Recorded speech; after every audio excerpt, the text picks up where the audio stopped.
He took it in his own hand. Third, people of certain status declared above law, the indemnity given to the governors who could punish people at will and not accountable. Then there were numerous such things, and I find total similarity between 41 Hijri and today when we are 1430 some Hijri. So the tradition of kingship continues today. 65 to 70% of the total Muslim population in the world live in India, Pakistan and Bangladesh. You look here in last 1000 century. How has Islam and the Muslim rulers coexisted? Have they practiced Islam? Have they brought Islam? Or by name they were only Muslims? Start the Mughal Empire, 1527, when Babur comes to India. When he dies, Humayun dies, Akbar dies, Shah Jahan, and the rule of Muslim India, which was not Muslim India but a Muslim government India, was transferred in the family. How close to the religion? Does religion tell you to be an extremist? Or when you become the king or ruler of a country, the other problem that history tells me is our inability or difficulty to treat non-Muslims. In India, in my opinion, history tells me there are 4 types of Muslims that live. One are those Arabs who came with Muhammad bin Qasim, the Shahjis of this area, particularly in Sindh. They're a superior lot, the conquerors. The second are the Mughals, who came here as a superior race to rule India, and India as its lower class people. Third are the Pathans, who used to come, Mahmud Ghaznavi, Ghori, Abdalis, who used to just come, rob, go back. Their center of power was back home, not India. Today, Pathans live that way in Bombay, in Rampur, in Karachi, with that aura of power superiority. Fourth is the category of locals who are Hindus, other religions, converted to Islam. These 4 classes don't see each other equal to themselves. What to speak of treating a non-Muslim? Therefore, we actually do not know what rights to give to non-Muslims who are living in your nation state today in Pakistan, and should you treat them equal? There is a debate of secularism, there is a debate of this. Secularism, let me say, and please correct me if I'm wrong, our Urdu press has played a very negative role. They have translated this word secularism as ladiniyat. Secularism is not ladiniyat, I say with full authority and belief. Secularism is that when you treat your subjects, nationals, when you apply for a government job, religion should not be a criteria, your merit, your qualification. All the job requirements for that job should be the criteria. But to declare that our chief of army staff will only be a Muslim, our president will only be Muslim, is actually a part of that theory of exclusivity and application of religious bindings. There was a book on Pakistan written by a Russian scholar in 1961, A Nation in Search of Identity. Let me quote his conclusions to you because it was a very interesting book. We were only 14 years old as a nation. It says, this nation will never find its identity because it says that religious identity is more important than national identity. He says, historically, it is very easy to die for the cause of your religion, extremely difficult to live up to its expectations.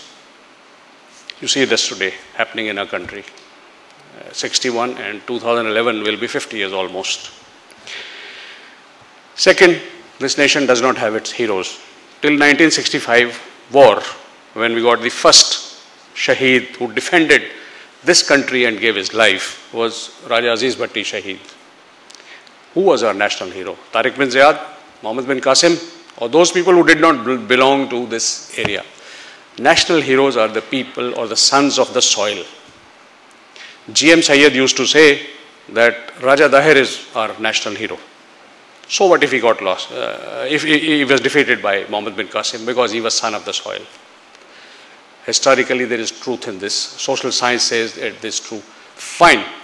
If Inzamam ul Haq loses a cricket match today to Tendulkar, does it mean that Tendulkar becomes your hero or you reject Inzamam ul Haq? No. He remains son of the soil, has greater relevance to this heroship. So, a nation without local heroes has a problem in finding its identity. Then,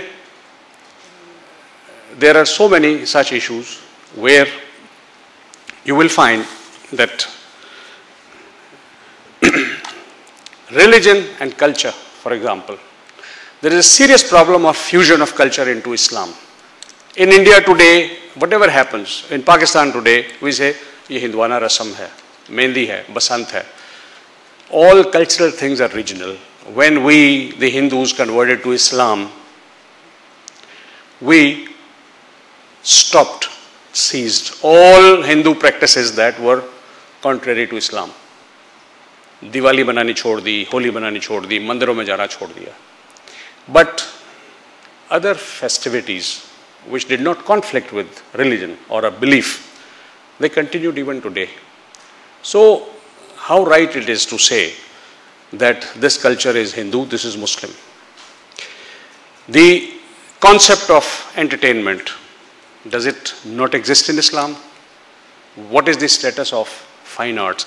Ziaul Haq came and he banned all films to be recensored again. He said, isme se sharab ke scene kaat do, isme se ye scene kaat do, wo kaat do. And we had those jokes running then, ke filmon ke naam kya honge. The question is, if you take out fine arts from a thing, कि शायरी हराम है, गाना हराम है, music हराम है, painting हराम है, डांसिंग हराम है, ये कौम पत्थर पैदा करेगी and we are doing enough of them. The reformist movements have always existed here. I will speak specifically about Indian society. Alauddin Khilji was a secular guy. He treated all nationals alike. So ulama ka ek waft gaya, he said ke you are not following Islam. He said what? He said कि आप गैर मुस्लिमों को इतनी इज्जत क्यों देते हैं? उसने कहा what should I do? I am the ruler of India. So they said no. पहला हुक्म आप जारी करें कि सब गैर मुस्लिम इस्लाम कबूल कर लें. अगर नहीं करते उन्हें वाजिबुल कत्ल डिक्लेयर करें. So अलाउद्दीन खिलजी said कि हम 6% भी नहीं हैं. अगर मैंने ये हुक्म जारी किया तो हमारा तो शोरबा भी इनके हाथ नहीं आएगा सबके. So उन्होंने कहा आपकी फैसला करने की बेसिस क्या होती है? He says मेरी बेसिस सबकी भलाई होती है. उसमें हिंदू भी है, उसमें गैर मुस्लिम दूसरे भी हैं. So they got back with a minimum agenda approved from the king was कि जब आप गैर मुस्लिम को देखें तो नफरत से देखें, तज़हीक से देखें, उसके दिल में दहशत तारी हो जाए. When Humayun came and took over India, he came with lot of people from Iran who gave him money, who gave him military support. When we established this thing, this ulama waft went to him again कि आपने अपने हुकूमत में बहुत शिया लोगों को रखा हुआ है, आप इनको हटाएं. He says no. They are Muslims, they are part of my government, it will not be done. When Akbar came, he became more secular. He said everybody is free to open. वो जजिया tax खत्म कर दिया, हिंदू को यात्रा tax खत्म कर दिया, गाय की कुर्बानी तक पे, because उसने कहा किसी की दिल आजारी ना हो, उसने उसको मना कर दिया था. When Aurangzeb comes, he reverses everything. उसके बारे में मशहूर है कि उसने कोई नमाज नहीं छोड़ी, कोई भाई नहीं छोड़ा. He killed all of them. So today, as a student of history, who do you think is a better ruler? A man who lets everybody live peacefully, or in the name of Islam doesn't let anybody live? ये reformist movement Akbar के दौर में चली. ये reformist movement आज के तालिबान से पहले सैयद अहमद शहीद बरेलवी ने चलाई. Who wanted to impose that Islam of the Arab world जो 14 साल पहले वो हुआ था. He had a 30-point agenda which was the same as of these Taliban today. सिर्फ फर्क है सीडी शॉप्स को ब्लो करने का. बार्बर का पेशा दाढ़ी शेव करने का उसने हराम डिक्लेयर किया था. शादी पे सेहरा बांधना हराम किया था, गले मिलना हराम किया था. It was that restrictive kind of a thing. The local people rejected that. Today the Taliban are doing exactly that in the name of Islam. कि वो अपने आदमी को कत्ल भी उस तरीके से करते हैं, वहशियान तरीके से, उसको गला काटा जाए, बिकॉज ना गोली मारी जाती थी ना कोई और तरीका था फांसी का. So they are slaughtering people, trying to bring that Islam here, कि अरब कल्चर वो था. I mean, should that Arab culture be part of our culture? Our culture is very rich, very good, and cultures are all regional. जब two nation theory पेश की गई, I am just about to conclude that Gandhi ने एक बात कही, and it is worth thinking about it. हमने पाकिस्तान बना लिया है, very good, it is extremely good for all of us. हमने बड़ी आज़ादी इंजॉय की है, बड़ा अच्छा स्टेटस इंजॉय किया, which we couldn't have done in India. गांधी ने कहा कि जी कल तक जो मुसलमान थे, हिंदू थे, वो आज मुसलमान होके अलग कौम कैसे बन गए. तो टू नेशन थ्योरी की क्या बात कर रहे हैं आप? Why a separate nation, why a separate country? But I fully endorse the stand of कायदे आजम, जिन्होंने कम से कम पाकिस्तानी मुसलमानों के लिए एक हमें आज़ाद मुल्क दिया. हम में से जिनको मौका लगा है इंडिया जाने का, वहाँ मैंने जाके 2 नफल ज़्यादा पढ़े कायदे आज़म के नाम के, कि उसने हमें आज़ादी दी. उन मुसलमानों की हालत देख के वहाँ तरस आता था जिसमें हमारे वो लोग रह गए वहाँ पे. जो मजहबी जमातों का स्टांस था वो उस लिहाज से सही था कि मुसलमान डिवाइड हो जाएंगे, जो पीछे रह जाएंगे उनको ज़्यादा फैटी पड़ेगी. वो हुआ. एक मुस्लिम जमात थी, वो ये कहती थी कि जी हमसे अंग्रेज़ ने हुकूमत ली थी, we get the government back, which was not possible then. So Quaid-e Azam went for that. कहने का मकसद ये है, today we need to think that where do we stand, let's recognise this. आज इस्लाम कैसे आएगा? इस्लाम को ऐसी चीज़ नहीं कि आप सुबह उठें और कोई आपको अचानक कहे कि जी को मेहमान की तरह इस्लाम आ गया जी आज आपके घर में. नो, इज्तिहाद 600 साल से 700 साल से बंद है. ज़ियाउल हक की थ्योरी थी कि जी जो हुकूमत एक दफ़ा ज़बरदस्ती इलीगल तरीके से ले ले, मुस्लिम उम्मा को उसको सपोर्ट करना चाहिए ताकि मुसलमान रियासत में बदअमनी पैदा ना हो. यही लॉजिक अमीर मुआविया की थी जब उसने यजीद पे बैत करवाई थी कि बदअमनी ना हो. So we haven't changed. Today that इज्तिहाद वो कैसे आएगा? आप लोग मुझसे बेहतर समझदार लोग हैं, I am part of that. लेकिन मुझे एक चीज़ का खौफ है कि अगर ये आया इस्लाम के नाम पे, हम एक और फ़िरके को पैदा करेंगे. उसको कौन एक्सेप्ट करेगा, कौन फॉलो करेगा, और उस इंटरप्रिटेशन से कौन एग्री करेगा? बिकॉज हमारे यहाँ आज भी वो लोग बड़े ताकतवर मिलिटेंट मौजूद हैं जो इस्लाम को वो 14 साल पुराने वाली रिवायतों के साथ, अरब ट्रेडिशंस के साथ, all Arab traditions are not Islamic traditions, उसके साथ यहाँ इम्प्लीमेंट हम पे करना चाहते हैं. अरब लिबास पहनने से आप बेहतर मुसलमान नहीं बनते. वो कलिमात जो वहाँ रोज़मर्रा चलते हैं वो बोलने से आप नहीं बनते. But I am conscious of the fact, in the end बात ये भी है कि कोई रास्ता भी दिखाना चाहिए हमें. एक सेइंग जो मेरी सपोर्ट में आती है वो ये है कि it is very easy to suggest a solution when you don't know much about the problem. So I will not suggest a solution in that.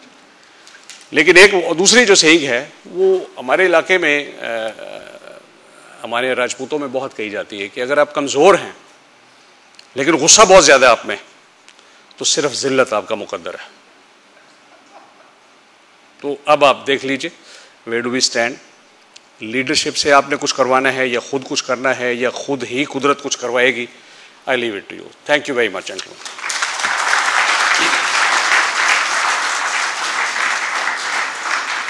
Thank you sir.